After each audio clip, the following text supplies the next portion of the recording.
Hey everyone, this is Brandon from Florida Stuffed. Hope everyone's doing good. Thanks for joining me here on YouTube. We got another video going here for just a few moments. Feel free to check out my website at floridastuffed.com for the latest restaurant visits and insights, and also pictures of all the amazing food I come across. I went to the restaurant near me called Oh Que Bueno in Orlando a couple days ago, and that was supposed to be my repeat restaurant of the month for the month of December, but due to some scheduling conflicts right at the end of the month, I had to postpone it until January 4th.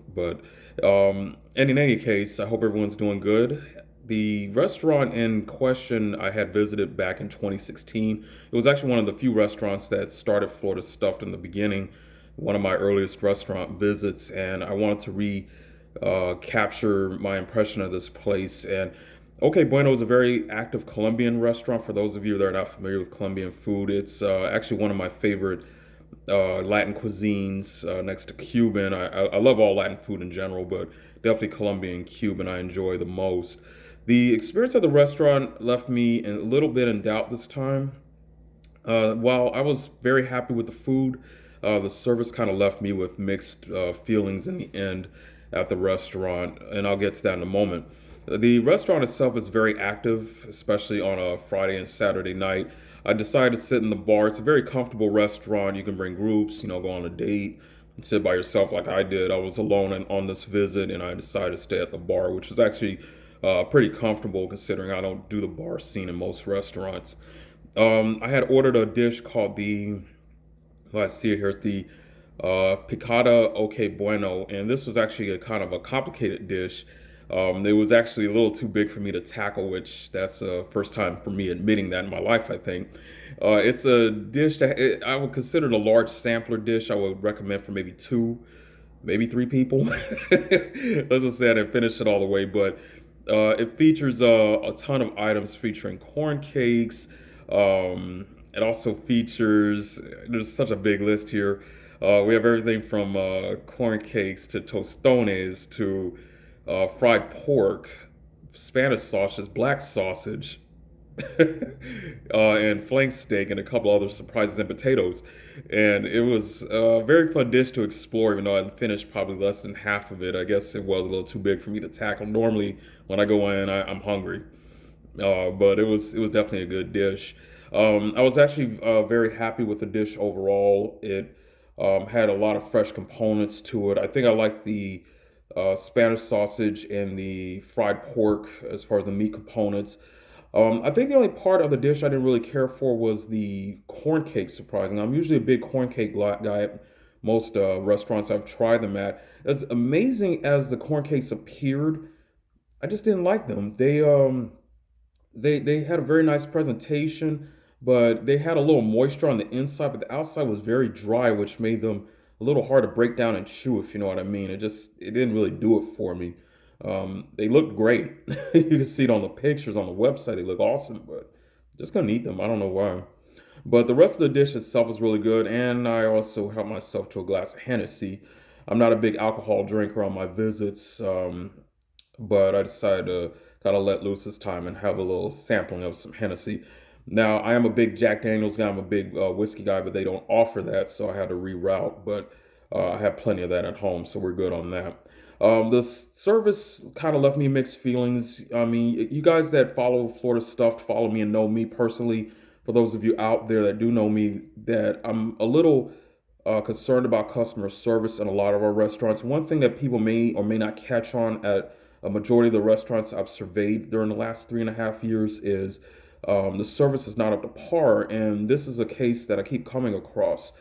All I ask at a restaurant is to be checked on at least once during my visit. Obviously, I don't have a high bar, but it seems like some restaurants are not even capable of doing that, and I was surprised that OK Bueno didn't even pass, considering I was sitting right in front of two servers at the bar the entire time. I get my dish and from somebody, that wasn't working at the bar, and then no one checks on me for the remainder of my visit until they want me to pay the bill. I kind of have a little issue with that. I can't speak for everybody on that, but it was a little concerning that, people want me to pay the bill. They don't check on me since I sit down and they expect a tip. This may offend some of my friends that serve, and may offend you if you're a server, but I hate tipping. I never have. But I do tip. I write down whatever's recommended on the receipt. Take care of whoever's serving me. But my thing is um, I feel that the service lacks at a lot of places because, uh, I'm greeted by somebody, I'm sat down, they take my order, but at the same time, no one checks on me to see if I want my drink refilled, which I did want it refilled. Um, they don't ask me how the food was, is there anything else that I needed? Nothing like that. And maybe that's something I will address in a future video or maybe a written article regarding service at different restaurants in general. That needs to be improved. I think that's something on the scene that needs to be addressed at some point. Just the fact that I'm sitting right in front of people and no one checks on me. That's something that's kind of a turnoff at a lot of places. And even at some other restaurants, this may not be related. It stinks when I have to go up to the hostess or server um, when when I have to say, how are you doing? Like I have to go out of my way to greet a server or a hostess, trying to put them at ease because I walk into a restaurant. I get that vibe at a lot of places. But overall, this restaurant still is recommended. I still enjoy the atmosphere as I did a long time ago. Very clean place. Like I say, you got plenty of seating options, but the restaurant does get a little busy during the weekends. Sometimes there's a line bleeding out the door, which there was one when I got there on Friday night. So it was a little packed in there. I probably recommend trying a place out for lunch. If you want to sit down with a little more ease. I don't like waiting personally, whether I'm with somebody or if I'm alone. So I would definitely recommend the place. It's right in the Azalea Park neighborhood of Orlando, Florida. I'll probably be back at some point. I still love the menu. The options are great. And you can check out my complete take on Oh Que Bueno at floridastuffed.com and click on the link at the top that says Repeat Restaurant of the Month. So I hope you guys enjoy that. Take a look at the pictures, and I hope you guys are doing good. Expect more. I'll be back in Satellite Beach next week. I'll go into that in a future video this week. I'm probably going to stay out in Satellite Beach for the next couple of months with these restaurants. I got a couple of spots to revisit and a couple new joints. I'll discuss that in the next travel itinerary video, or you can look at the travel itinerary section yourself on the website. Feel free to subscribe to me here on YouTube. I appreciate you guys joining me here on YouTube, and be sure to check me out, floridastuffed.com. Become an email subscriber if you wish on the website, and you can also check me out on Pinterest, YouTube, LinkedIn, Facebook, Twitter, and Patreon. So I hope you guys have a good day, and Happy New Year to you guys. Take care.